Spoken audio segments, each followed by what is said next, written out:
I am writing this under an appreciable mental strain, since by tonight I shall be no more.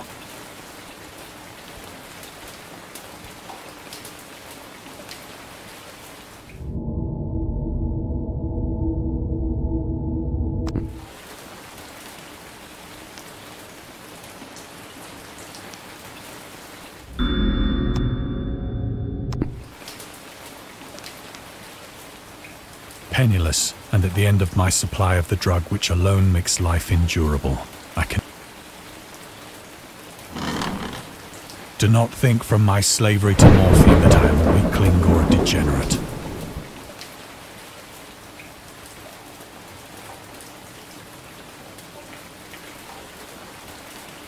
When you have read these hastily scrawled pages, you may guess, though never fully realize, why it is that I must have forgetfulness or death.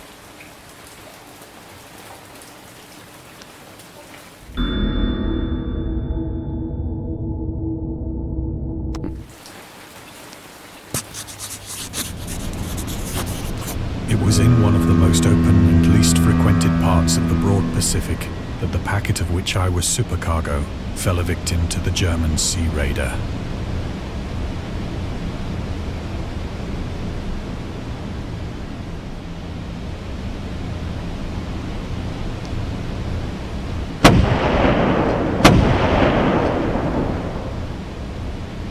The Great War was then at its very beginning, and the ocean forces of the Hun had not completely sunk to their later degradation.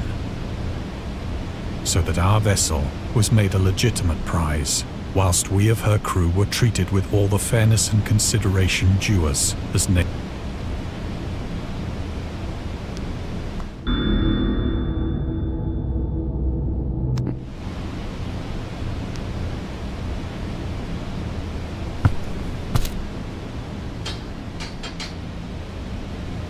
So liberal, indeed, was the discipline of our captors, that 5 days after we were taken, I managed to escape alone in a small boat with water and provisions for a good length of time.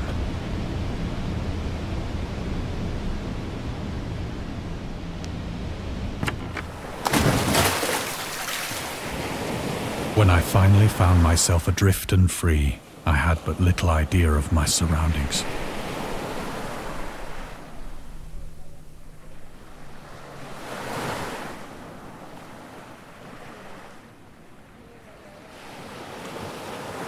Never a competent navigator, I could only guess vaguely by the sun and stars that I was somewhat south of the equator.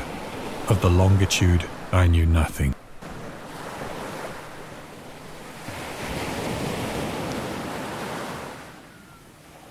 The weather kept fair, and for uncounted days I drifted aimlessly beneath the scorching sun, waiting either for some passing ship or to be cast on the shores of some habitable land.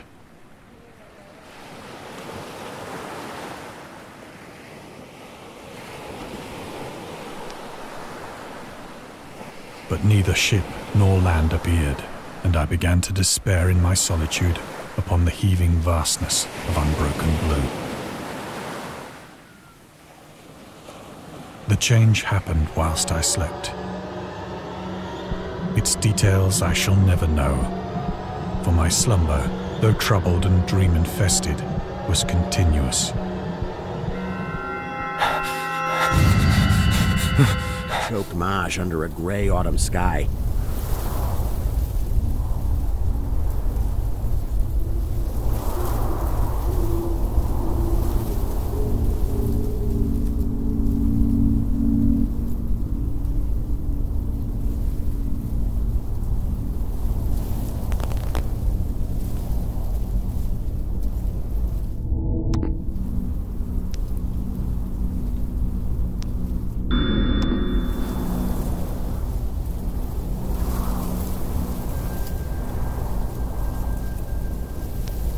With a rugged cliff of lichen-crusted stone.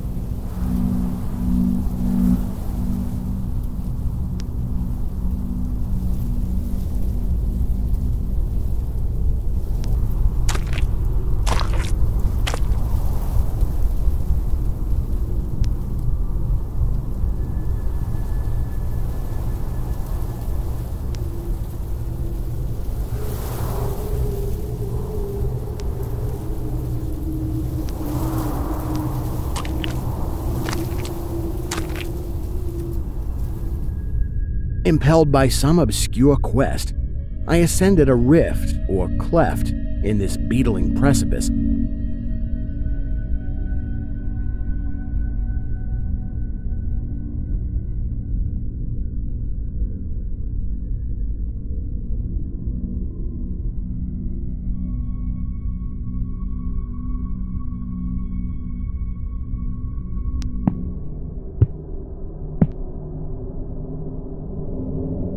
Noting as I did so the black mouths of many fearsome burrows extending from both walls into the depths of the stony plateau.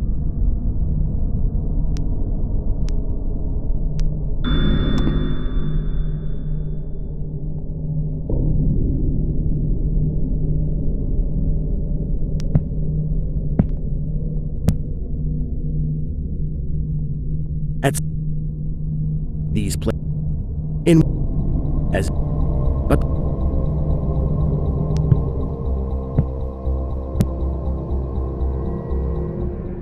at length I emerged upon a tableland of moss-grown rock and scanty soil, lit up by a faint moonlight which had replaced the expiring orb of day.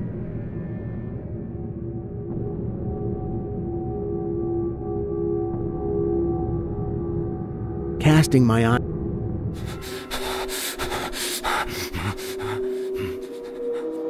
When at last I awoke, it was to discover myself half sucked into a slimy expanse of hellish black mire, which extended about me in monotonous undulations as far as I could see, and in which my boat lay grounded some distance away. Though one might well imagine that my first sensation would be of wonder at so prodigious and unexpected a transformation of scenery, for there was in the air and in the rotting soil a sinister quality which chilled me to the very core. The region was putrid with the carcasses of decaying fish and of other less describable things which I saw protruding from the nasty Perhaps I should not hope to convey in mere words the unutterable hideousness that can dwell in absolute silence and barren immensity. There was nothing within hearing and nothing in sight save a vast reach of black slime. Yet the very completeness of the stillness and the homogeneity of the landscape oppressed me with a nauseating. The sun was blazing down from a sky which seemed to me almost black in its cloudless cruelty, as though reflecting the inky marsh beneath my feet.